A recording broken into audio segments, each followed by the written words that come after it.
अस्सलामुअलैकुम स्टूडेंट्स, क्या हाल चाल है। उम्मीद करता हूँ सब ठीक ठाक हो गया। मेरा नाम है काशिफ और आप देख रहे हैं काशिफ AIOU। चैनल पर न्यू हो सब्सक्राइब कर दें, बेल आइकन दबा दें ताकि हर आने वाली अपडेट आपको मिलती रहे। वीडियो को लाइक करें, कोई भी क्वेश्चन हो तो कमेंट करें। स्टूडेंट्स, आज मैं आप लोगों के साथ class BA ADA associate degree arts, ADC associate degree commerce, BCom, B.Ed और BS का कोड तो इसमें नहीं लिखा हुआ, हो सकता है उसका पेपर इससे डिफरेंट आए, लेकिन किताब एक ही है ये। अगर हम ADC और ADA की बात करते हैं उसका कोड है 1431। उसके बाद B.Ed की बात करते हैं तो ये है 5403, बेसिक ऑफ ICT। उसके बाद ये आटम 2023 का पेपर है जो कि पिछले सेमेस्टर का गुजरा हुआ पेपर है। उसके बाद इस पर मेरी मुख्तलिफ वीडियो भी मौजूद है।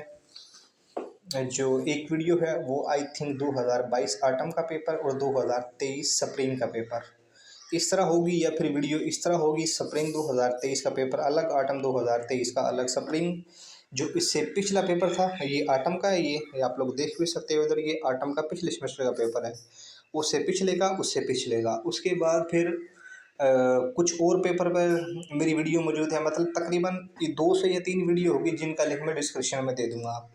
उसके बाद जो आपके गुजरे हुए पेपर होते हैं वही आप लोगों का गेस्ट पेपर होता है, क्योंकि सवालात उसी में से आए होते हैं। और इसमें से मैं 1 से 2 सवाल हाईलाइट भी करूंगा जो कि पिछले पेपरों में आया होगा। बेशक आप वो लोग आप देख भी लेना आप।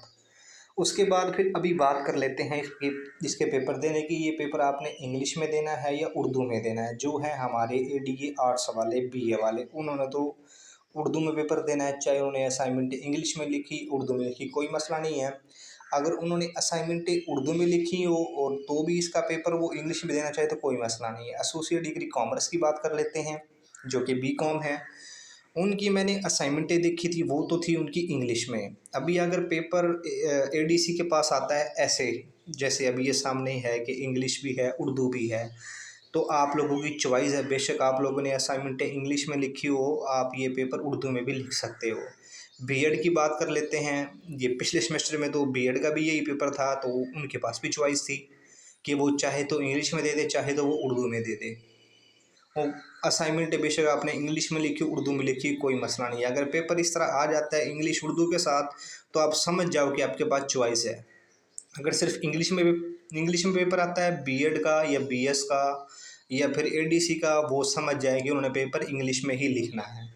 तो इसमें हमारे पास सवाल नंबर 1 है। 8 सवालात आप लोगों के आएंगे, 5 आप लोगों ने हल करने हुए। तरतीब का कोई मसला नहीं है। आप चाहो तो सवाल 8 नंबर पहले लिख दो, चाहो तो 6 को पहले लिख दो, तरतीब का कोई मसला नहीं है। ICT और टेलीकम्युनिकेशन में क्या फ़र्क है? अच्छा, ये सवाल बार बार रिपीट हो रहा है, ये वाला सवाल। इंटरनेट किस तरह लोगों को मुख्तलिफ मवासलाती ज़राए के ज़रिए आसानी से बातचीत करने के काबिल बनाता है? सवाल नंबर 2 है आगे।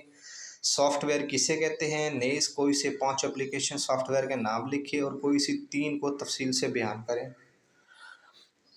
ये किताब इतनी मोटी नहीं है, इसलिए इसके सवाल ज़्यादा रिपीट होते हैं। इसके थोड़े ही पेज है, ज़्यादा पेज नहीं है इसके।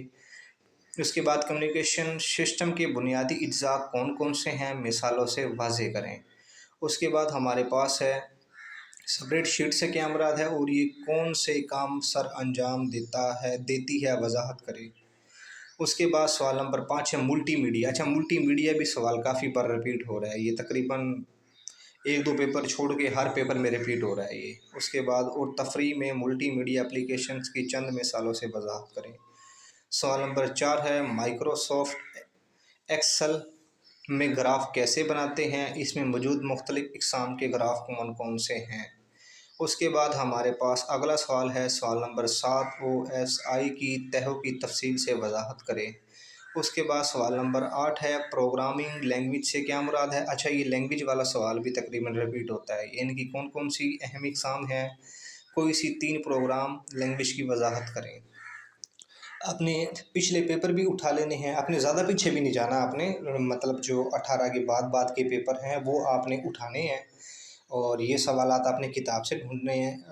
आपको पता है ना कि इस किताब में 9 यूनिट है और हर यूनिट में लिखा होता है कि इस यूनिट में हमारे पास आगे किस किस्म का मवाद है, एप्लीकेशन का मवाद है, कंप्यूटर सिस्टम का मवाद है इस यूनिट में। तो इस तरह आपने इनके जवाब ढूंढने हैं, और जो दूसरी वीडियो है उनका लिंक मैं डिस्क्रिप्शन में दे दूँगा।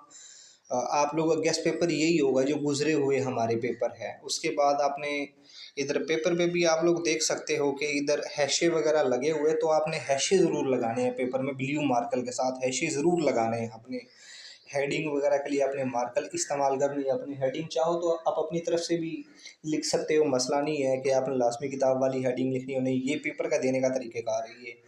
उसके बाद ये जैसे मैंने पहले बताया था कि बुक इतनी बड़ी नहीं है, तो इसका सवाल का जवाब भी आप लोगों ने खींच-तान के लंबा नहीं लेके जाना। अगर आप चाहो तो एक सवाल का जवाब 2 से 2.5 पेज पे साफ-सुथरा करके लिख दो, बहुत है बस ये नहीं करना कि एक सवाल का जवाब 3 पेज पर, 4 पेज पर, नहीं, आप लोगों ने 2 से 2.5 पेज पे साफ-सुथरा इसका जवाब लिखना है आपने। और ये तकरीबन 7 नवंबर को आप लोगों का पेपर है ये। आज की वीडियो इतनी थी। अल्लाह हाफ़िज़।